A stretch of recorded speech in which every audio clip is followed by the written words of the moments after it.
Assalamualaikum warahmatullahi wabarakatuh. Selamat pagi, saya Retno Ratluyu dari kelas 12 OTKP 1. Pada kesempatan kali ini di pelajaran agama Islam, saya akan menjelaskan mengenai rangkuman mengenai dakwah Islam dengan kearifan dan kedamaian di Nusantara.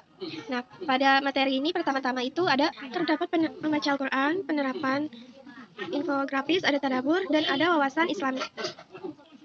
Nah, di sini terdapat pada surat Al-Baqarah, surat kedua dari Al-Quran, ayat ke-213. Di situ terdapat bacaan surat Al-Baqarah dan artinya, mengenai dakwah tersebut. Selanjutnya ada infografis. Infografis ini, di situ diterangkan bahwa dakwah Islam dengan kearifan dan kedamaian di Indonesia. Pertama, ada masuknya Islam di Indonesia. Lalu selanjutnya ada abad ke-1 Hijriah, abad ke-7 Masehi. Dakwah Islam dengan kearifan dan kedamaian di Nusantara tersebut memberikan materi mengenai perkembangan Islam di Indonesia, yaitu pada daerah wilayah masuknya Islam. Pertama ada di Sumatera, di Jawa, Sulawesi, Maluku Utara, dan sekitarnya. Yang terakhir ada di Papua. Lalu selanjutnya ada Islam rahmatan lil alamin. Islam rahmatan lil alamin itu maksudnya adalah Islamnya rahmatan lil alamin dari atas, akan memberikan sebuah kerjasama religius, toleransi, damai, disiplin, dan peduli. Itu adalah manfaat dari kita menjadi orang Islamnya. Itu adalah hal-hal baik dan oke. Selanjutnya ada hikmah perkembangan Islam di Indonesia, itu mengenai semangat, suri tauladan, inspirasi, toleran, keilmuan, dan nasionalisme, paham nasionalis. Selanjutnya dengan dakwah Islam dan kearifan lokal dan kedamaian di Indonesia, selanjutnya kita dapat mendapatkan hal-hal yang positif, yaitu perdagangan, pernikahan, pendidikan, kesehatan, kesenian, pengobatan. Nah, di sini Indonesia merupakan negara kepulauan yang dihuni oleh banyak suku dan bangsa. Nah, di sini kemajemukan yang dimiliki di bumi Nusantara inilah yang menimbulkan persepsi unik tentang Islam di Indonesia. Jika dibandingkan dengan di luar negeri, misalnya di negeri Arab, sekalipun nama negara dan kerajaan yang berbeda, tetapi asalnya hanya satu bangsa, yaitu Arabi. Kehadiran Islam di Indonesia yang dianut oleh bermacam-macam suku bangsa menjadi khazanah tersendiri. Khazanah Islam di Indonesia yaitu bukanlah suatu pandangan keagamaan, melainkan pandangan keumatan. Bukan pula sempatan teologi Islam, tetapi cara pandang penganut dan pengamal ajaran Islam. Kenapa demikian? Masyarakat Nusantara dari sejak lama telah memiliki budaya asli dan kearifan lokal yang sangat luhur. Sebagai penduduk Islam, sebagai penduduk kepulauan itu yang terbuka, masyarakat Nusantara juga sudah berinteraksi dengan bangsa-bangsa lain di dunia, seperti dengan Arab, Persia, India, dan Cina. Oleh sebab itu, sangat wajar jika umat Islam Indonesia memiliki kekayaan kearifan lokal maupun kebudayaan yang unik dan berbeda dengan kebudayaan Muslim di penjuru dunia lainnya. Di sini salah satu dasar kearifan lokal dalam kebudayaan besar Muslim di Indonesia adalah ciri modernisasi wasatiyah, yaitu menempatkan diri sebagai umatan wasatan atau kelompok tengah untuk keberlanjutan dan keberlangsungan peradaban manusia. Ciri ini telah ada dalam pola penyebaran dakwah Islamiyah semenjak zaman Wali Songo, yaitu yang ditunjukkan mulai dari budaya arsitektur bangunan, kaligrafi, dan seni hias, wayang tembang, dolanan, hingga ritual dan aneka kuliner penyertanya. Dengan ciri tengahan semua tampak khas budaya Muslim Indonesia, sekalipun sumbernya dapat dari mana saja, sebab yang paling utama ialah membawa rahmat bagi alam semesta, yaitu rahmatan lil alamin, seperti yang dijelaskan tadi. Selanjutnya di sini ada masuknya Islam di Nusantara.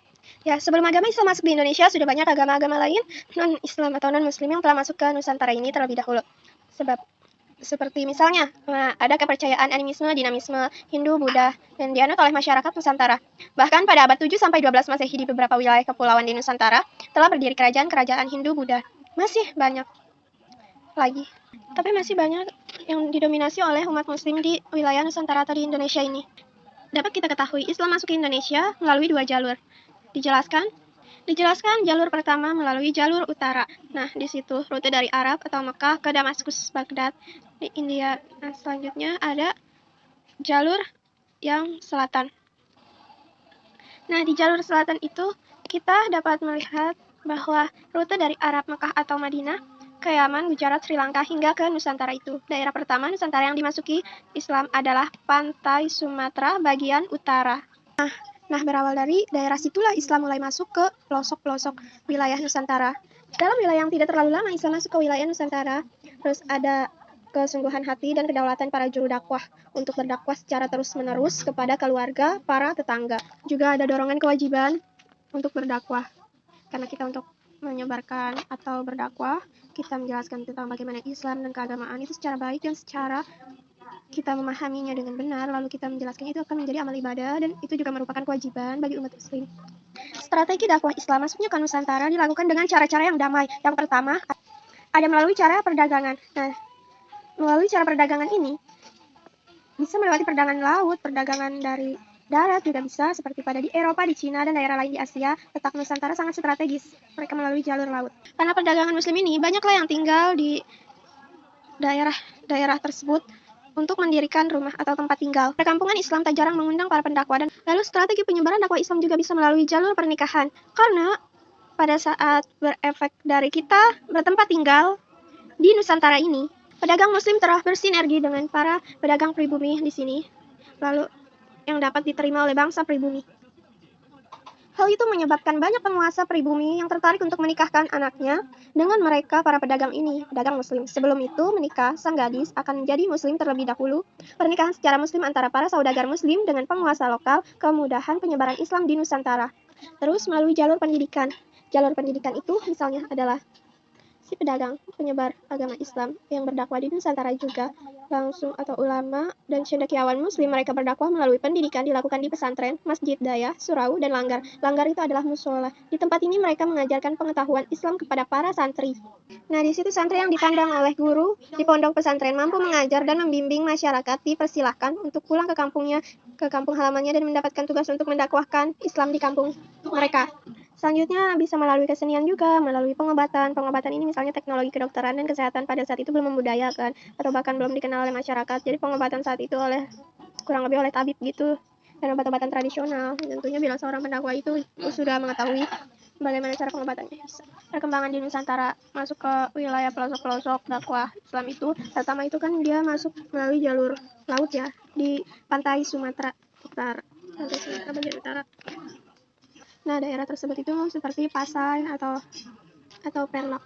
Selanjutnya, penyebaran Islam setelah dari Pulau Sumatera itu ke Pulau Jawa. Setelah dari Pulau Jawa masuk ke wilayah Maluku dan sekitarnya. Nah, pada Pulau Jawa ini kita dapat mengetahui di situ banyak sekali para wali-wali Songo. Kenapa disebut wali Songo? Karena ada 9 wali yang terdapat di daerah Pulau Jawa. Nah, di situ wali Songo karena 9 itu Songo bahasa Jawa ya. Di situ ada wali Songo yang mengajarkan. Nah, misalnya di antaranya itu pertama ada Maulana Malik Ibrahim atau yang disebut dengan Sunan Gresik. Maulana Malik Ibrahim menetap di Gresik dan mendirikan masjid di pesantren. Beliau adalah yang mengajarkan atau mendakwahkan Islam di daerah tersebut. Selanjutnya ada Sunan Ampel yang nama aslinya adalah Raden Rahmat, lahir pada tahun 1901 Masehi, dan beliau wafat dan dimakamkan juga di desa Ampel. Nama wali Songo itu berasal dari tempat atau di mana beliau dilahirkan dan menyebarkan dakwah di daerah tersebut. Beliau diberi nama Sunan. Ya, selanjutnya setelah dari Sunan Ampel yang dari wilayah Gresik, selanjutnya ada Sunan Bonang. Sunan Bonang yang nama aslinya adalah Makhdum Ibrahim. Beliau adalah putra dari Sunan Ampel dan beliau juga merantau ke Pasai untuk mendalami Islam. Jasa beliau sangat besar dalam penyebaran Islam penyiarannya. Selanjutnya ada Sunan Giri. Beliau lahir tahun 1365 dan wafat tahun 1428. Beliau adalah belajar Islam di pesantrennya Sunan Ampel di Pasai, dan beliau juga sekalinya di Gresik. Sunan Giri atau Raden Paku yang disebut juga mendirikan pesantren di Giri, kira-kira sekitar 3 km dari Gresik. Selanjutnya ada Sunan Derajat, nama aslinya adalah Syaifuddin, putra Sunan Ampel juga dan adik dari Sunan Bonang. Selanjutnya ada Sunan Gunung Jati, ya beliau ini dimakamkan di Gunung Jati. Nama asli beliau adalah Syarif Hidayatullah atau Syekh Nurullah. Beliau berjasa dalam menyebarkan Islam di Jawa Barat dan berhasil mendirikan 2 buah pesantren, 2 buah kerajaan Islam. Selanjutnya ada Sunan Kudus. Sunan Kudus